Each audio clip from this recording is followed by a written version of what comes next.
Hello, everybody who's watching this on replay. I'm glad to have you here. I didn't see who just came in. Hello. Let's see, is that Ruth? I think that is. How are you doing, Ruth? Today we want to talk about lies that make us procrastinate. Hi, Jean. Is that Jean looks like? I'm going to turn this around quick. Okay, so here we are. Hi, Heidi. How are you doing? So we're in the middle of the day. Hi, Lenore. How are you? And I don't know, how many of you guys have problems with procrastination? I'm guessing that most of us have problems with procrastination. Yes. Heidi's procrastinating right now. Hi, Marco.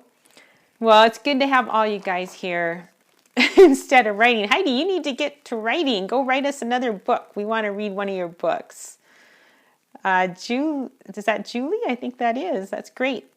Okay, so I've been having a few problems procrastinating on and off today too because I got off schedule, and when I kind of had some problems, and when I had problems, that makes me want to procrastinate. But what I'd like to do is talk about some different lies that make us procrastinate. If you guys have some, you could put them, just write them in the comments there, because I think what we'll do is we'll talk about the truth for each lie and maybe some practical things we can do if that's one of the lies you struggle with. So I'd love to talk about any particular lies that you guys have that are listening. And if I don't see any coming up, I have a list of lies too. Oh, okay. Oh, you're in New Orleans. Wow, you should go see my son. That's fun.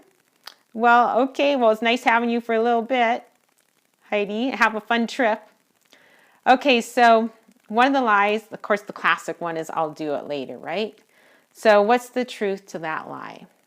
The truth is it's never going to be easier to do than it is right now.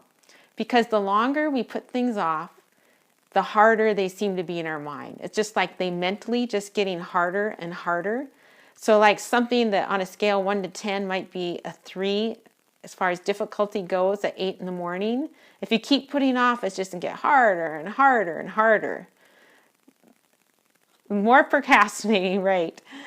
Okay, so anyway, I'll do it later. The truth is, usually we don't do it later. We wait until the last minute, and we spend all kinds of stress between right now and that last minute thinking about that. So it's better just to do it and get it over with, because it'll never be easier to do than now. Okay, if you guys have any other lies, just put them in there, because we can use anybody's lies, but I have lots of lies because I am a procrastinator. Okay, one lie, it doesn't really seem like it's a lie. I would say it's I don't feel like doing it. Okay, that's not really a lie, right? But the rest of that sentence is I don't feel like doing it, so I shouldn't do it. Okay, and is that the truth? Can you guys all think of some areas of your life where you do things even though you don't feel like doing them? Okay, a lot of times I will be more creative after I do this Bible study, this other project, etc. But yeah, that's an interesting lie. So if you'll be more creative later, then you might want to do it later. And I suppose the truth to that lie, what do you think that would be? I would say maybe the truth would just be creativity sometimes comes while we start doing it. A lot of times we don't feel like we're very creative, and then we start working on it and the creativity comes. Okay, and so back to that, I don't feel like doing it and I shouldn't do it now. I guess the question we want to ask ourselves is, do we really want to live by our feelings? It's too big a project. I don't know where to start. I'm going to write those down so we can do them in order here. Okay, too big a project. And I can't remember what you said. I don't know when to start. I can't remember what that was. Sorry, guys. I'm not very good at multitasking. So I don't feel like doing it. So I shouldn't do it. Anyway, I think we need to ask ourselves, do we really want to live by, I don't know where to start. Okay. Do we really want to live by our desires? Think of where that gets us. Think if we lived by our desires in every single area of our lives, we'd be in trouble, right? So just because we don't feel like doing it, it doesn't mean we shouldn't do it. A lot of times we're not going to feel like doing it until we start. See, another lie that kind of ties in with that one, we think, okay, at some point we are really going to feel like doing it, right? So we think, oh, I'm just going to wait till I feel like doing it. But the truth is we never feel like doing it, right? And with some things in life, you feel like doing it more. The more you do it, the more you feel like doing it. Like exercise might be one of those things. Periscope is one of those things. It was almost easier to do back when I was doing it every day than it is once a week, because when you're out of that habit, it's just like you can't really remember how to do it. You're not in the groove and you have to work really hard to get started. So there's that one. Okay, let's do the one, I don't know where to start. Okay, and what I found with projects is a lot of times we don't know where to start, especially if it's a hard project we haven't done before. So what I sometimes do is I'll just write down everything that needs to be done, just in no particular order. So just kind of like brainstorm, okay, I have to do this, do this, do this, do this. And then afterwards, try and kind of go back through the list and say, okay, where's the starting point? Okay, so try to number them afterwards. So that would be an idea you guys could do for that. I don't know where to start, and it's too big. Okay, so if it's too big, a lot of times projects are too big, right? If they're too big, they're intimidating to us. So if it's a really huge project, then the best thing to do is to break it down into little steps. So we might ask ourselves, why am I procrastinating? To kind of figure out why we're procrastinating. Somebody wrote this to me. This is what she did. She boiled down the procrastination questions, the renewing of the mind project, into 2 questions. Why am I procrastinating, and what's the first step? And just asking those 2 questions kind of on the fly helped her to stop procrastinating.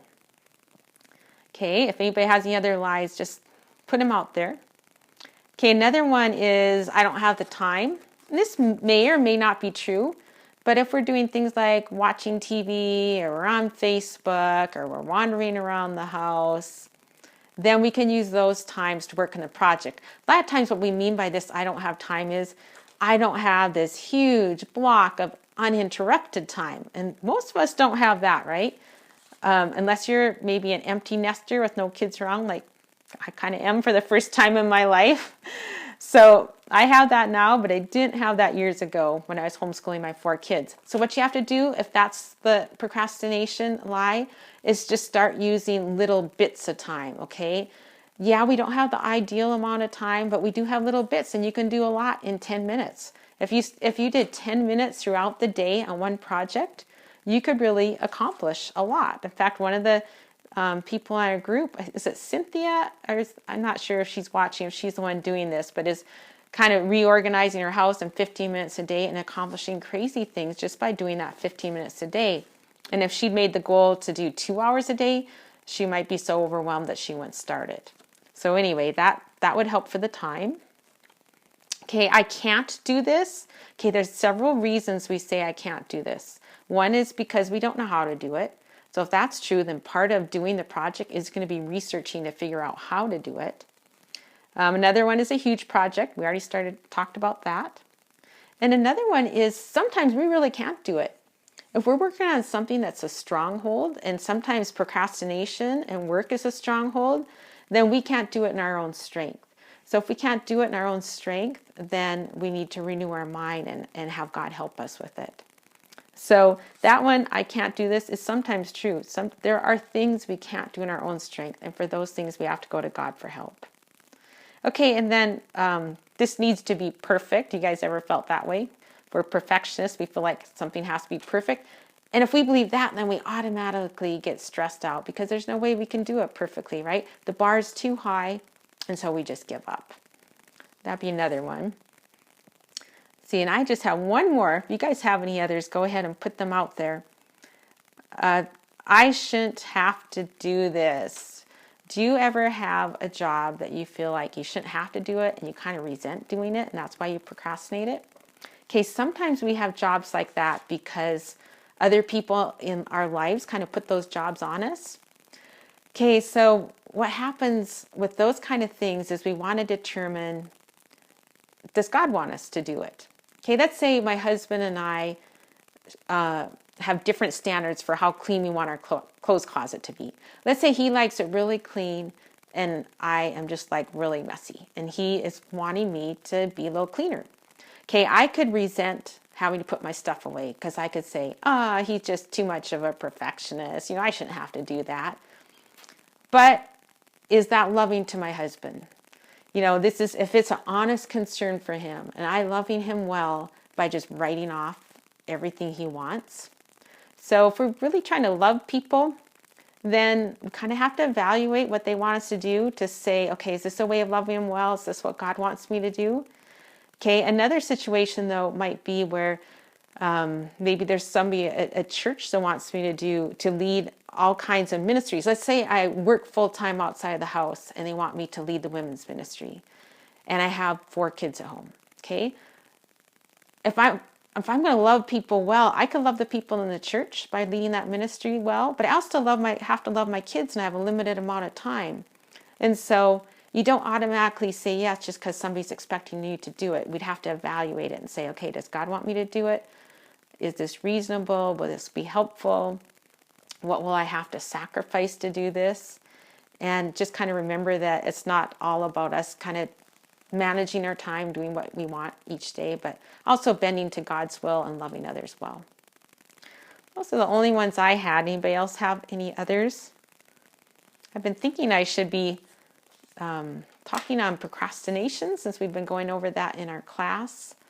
So anyway, trying to think of some different procrastination scopes to do. If you guys have any ideas, you could email me through the contact information at my blog or on the Facebook group if you're in the group. So anyway, hope you guys have a good day. Hope you get out there and finish your to-do lists. I'm going to go have a little bit of lunch and then I'm going to get back to work on mine. We'll talk to you guys later.